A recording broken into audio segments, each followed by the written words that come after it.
வாழ்க்கையில் அடுத்து என்ன பண்ணுறதுனே தெரியல. என் கூட இருந்தவங்கலாம் இப்போ என் கூட இல்ல. அடுத்த நிலைமைக்கு என்னைய வாழ்க்கையில யார் கொண்டு போவா? அப்படின்னு சொல்லி நீங்க கேள்வியோட இருக்கீங்களா?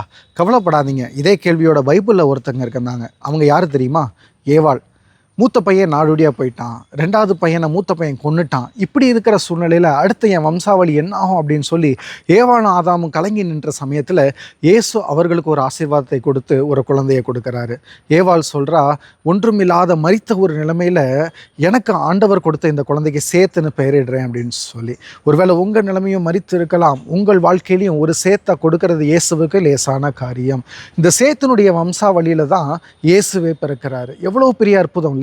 உங்களுடைய வாழ்க்கையில ஒண்ணுமே இல்லைன்னு நீங்க நினைச்சிட்டு இருக்கீங்களா? உங்களை கொண்டு அற்புதங்களை செய்ய இயேசுவால் முடியும்.